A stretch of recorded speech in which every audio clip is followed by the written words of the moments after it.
waan idin salaamay saaxiibayaal. maanta waxaan sharxi doonaa filim khiyaaliya dhanka kalena cabsi markaas ka ah kaasoo magaciisa la yiraahdo mashiinka waqtiga. haddaba waa kan filimkiiye daawo oo taxadar. dhismaha filimka waxaa la dejiyey 1899kii. Dr. Alexander waa professor ku-xigeenka makiinada iyo injineernimada ee jaamacadda Columbia. filimku wuxuu ku bilaabanayaa sida aan aragno isagoo markaa ka shaqaynaya xisaab. dhanka kale saaxiibkii oo la oran jiray markaas David Philippi oo markaas la joogay ayaa xasuusiyey in maanta ay tahay markaas maalintii saaxiibadiisa Emma. markuu tan maqlay, Alexa si dhaqso ah markaas u qaatay buugaagtiisii oo markaas guriga uga baxay. intii jidka ay sii socdeen isaga iyo saaxiibkii David waxay ka wada hadleen waxyaabo badan. guriga Alexa waxaa markaa kusoo dhaweeyay shaqaalihiisii taasoo markaa loo yaqaanay Mrs. Woji. waxayna markaas samaysay inay u xidho dhar cusub oo markaas aad u qurux badan si markaa uu la kulmo Emma. ugu dambeyntii wuxuu la kulmay markaas Emma, waxayna ku wada hadlayaan labada derbi ee markaas bartamaha beerta. Alexa waxaa markaas sii xumaanaya caafimaadkiisa, wuxuuna markaas sheegay in markaa uu ladnaan doono marka uu guursado. Emma iyadoo markaa ilmaynaysa ay markaas aqbashay waxa markaas uu u soo jeediyey oo ah markaas inuu guursado. in yar kadib wuxuu markaa baaray jeebkiisa kaasoo markaa uu ka soo saaray faraantii, dan markaas uu u geliyey Emma. si kastaba ha ahaatee, nin ayaa markaas si lama filaan ugu yimid oo ku wareegay, wuxuuna weydiiyey inay lacag bixiyaan. markuu Alexa isku dayay markaas inuu iska celiyo ayuu baskaalada uu watay markaas ku aadiyey. Alexa markaa wuu hoggaansamay maadaama baskaalad lagu hayo, oo markaa ninkii wuxuu siiyey boorsadiisa oo jeebkiisa ku jirtay iyo sidoo kale saacadiisii. laakiin markuu Emma weydiiyey faraantiga inay siiso, way diiday. ninkii ayaa markaa wuxuu isku dayay markaas inuu dafo, kadibna markaas uu toogto iyadoo markaa isku dhajinaysa. waxaan u jeednaa Alexa oo markaa gacanta ku haya iyadii oo markaa nafta kasii baxayso, wuxuuna ugu yeedhayaa magaceeda. in yar kadib wayba dhimatay. aad buu uga xumaaday, wuxuuna bilaabay markaas inuu isku duubo meydkeeda oo uu ooyo markaas oohin aan markaas micno lahayn. goobtuna waxay ku dhammaatay markaas 4 sano kadib. Alexa markan wuxuu sawirada ku qorayaa qaacido isagoo wax baaraya markaas sida markaas uu had iyo jeer sameeyo. weli ma uusan awoodin in markaas uu u aaro dhimashada markaa Emma, ilaa iyo markaa wuxuu ku mashquulsanaa markaa shaqadiisa. David iyo Miss Woji aad bay uga walwalsan yihiin markaas isaga, oo maalintaas markuu David u yimid waxbuu arkay, waxaasoo markaa yaala daaha dhinaciisa. David ayaa ka dalbaday markaas inuu u sheego waxa uu ka shaqaynayo. si lamida David ayaa marti qaaday isbuuca gudihiisa casho, waxaana lagu jiraa isbuuca gudihiisa. ugu dambeyntii maalin ayaa markaa Alexander wuxuu xidhay markaas dhar,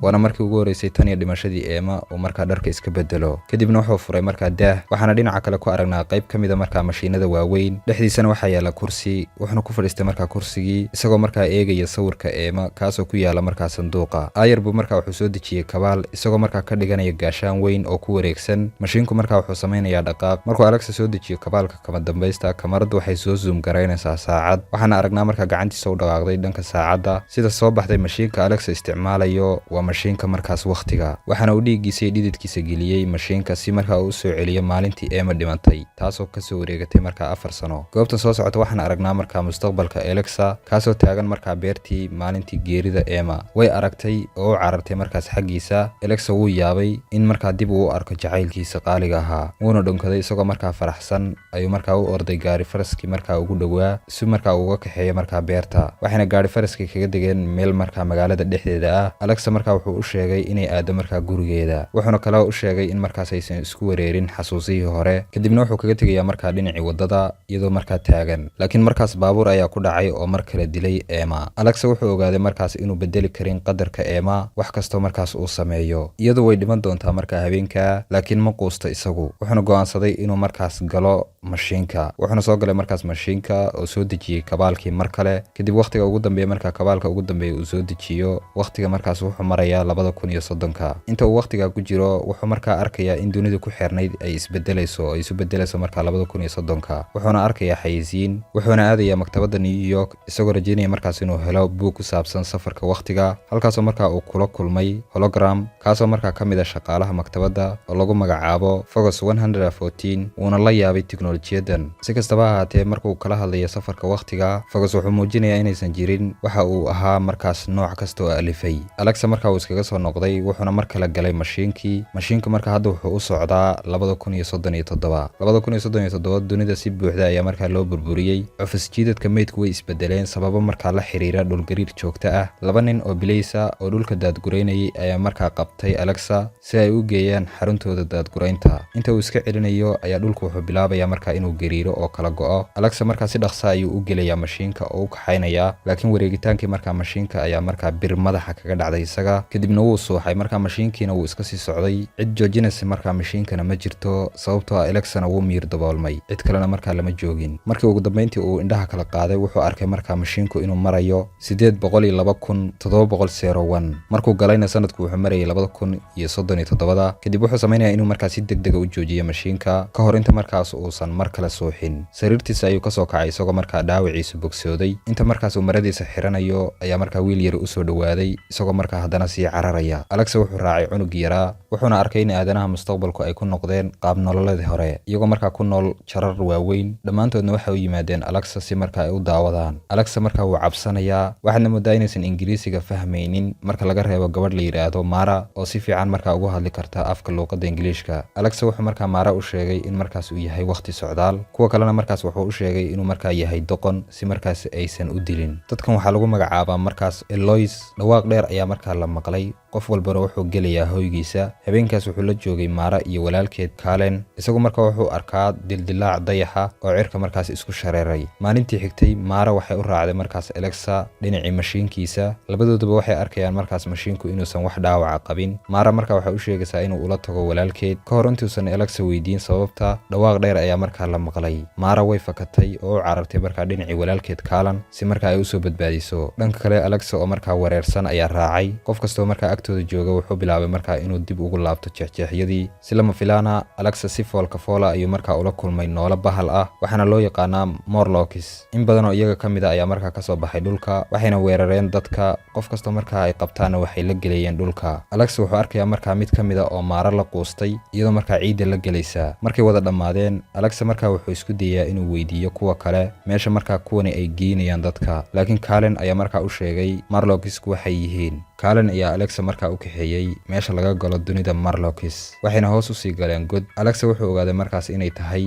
meeshani maktabadda New York. hologramkii Focus 114 ayaa ka hadlay gadaashooda, wuuna noolaa sanadahan oo dhan. Alexa wuu yaaban yahay, wuxuuna weydiiyey waxa ka jira markaa hadda adduunka. Focusna markaa wuxuu ugu jawaabay in bini'aadanku ay u xuubsuubteen laba, kuwaasoo markaa loo kala yaqaano Eloise iyo Morlocks. Morlocksku waxay yimaadaan dusha sare si markaa ay u ugaarsadaan Eloiska. Kalen iyo Alexa waxay maqleen markaas dhawaaq, kadibna way raaceen. waxayna tageen markaa meel taalla ah oo wejiga afkiisu markaa usii jeedo adduunka markaa Morlockska. bannaanka ayuu uga tegay Kalen, si taxadar leh ayuu markaa dhulka hoostiisa u fuulay. ugu dambeyntii wuxuu soo gaadhay markaa meeshii oo wuxuu arkay markaa ilbaxnimo markaa halkaa ka jirta. dabadeed qol ayuu markaa si dhuumashaa u soo galay, wuxuuna si lama filaana ugu dhacay balli ay ka buuxaan hadhaagii dadka. Alexa kadib waxaa helay Morlock, waxayna u direen markaa qolka hogaamiyahooda. hogaamiyaha ayaa markaa u sharaxay in markii dayaxu kala go'ay dadka qaarkii ay markaa ku daateen dhulka hoostiisa. sanadihii lasoo dhaafayna way xuub siiteen, waxayna bilaabeen markaa cunidda hilibka dadka. kuwa kale markaa Elos loo yaqaanana waxay ku badbaadeen dusha sare oo ay dib markaa u degeen. Morlockskuna waxay isku dayeen markaa inay dib u soo laabtaan dusha sare, laakiin ma aysan awoodin. markaa waxay bilaabeen in markaa bini'aadamka ay ka ugaarsadaan oogada sare si ay u cunaan uguna badbaadaan. hogaamiyaha ayaa sidoo kale daaha ka qaaday inuu awood u leeyahay inuu xukumo labadoodaba, Eloiska iyo Morlockskaba. sidoo kale hogaamiyuhu wuxuu akhriyay markaa maskaxda Alex, wuuna garanayaa inuu yahay markaa ninkii waqtiga dhaqaajiyey, rabitaankiisuna yahay inuu soo celiyo Emma. Alexana waxaa markaa ka buuxsamay murugo. hogaamiyaha ayaa markaa kusoo gabagabaynaya inuusan aadanuhu uusan bedeli karin qadarka. kadib Alexa ayaa markaa hogaamiyihii tusaya mashiinkii waqtiga, kaasoo markaa uu keenay adduunka Morlockska. hogaamiyuhu wuxuu rabaa markaa inuu ku noqdo meeshuu ka yimid. Alexana si aamusan ayuu markaas u dhaqaaqay, wuxuuna bilaabay markaas inuu ku dhex fadhiisto mashiinka, wuxuuna soo qabsaday hogaamiyaha. cabaar ayuu isku dayay markaas inuu ka baxsado. Alexana wuxuu ku hayaa markaa meel ka baxsan goobta mashiinka, kadibna wuxuu bilaabay mashiinkii. hogaamiyuhuna si degdega ayuu u dhimanayaa sababo la xiriira markaa da'diisa. Alexana mar kale ayuu joojinaya markaas mashiinka. markuu bannaanka usoo baxay wuxuu arkay mustaqbal kale, kaasoo sheegaya markaa in meeshan hadda ay xukunto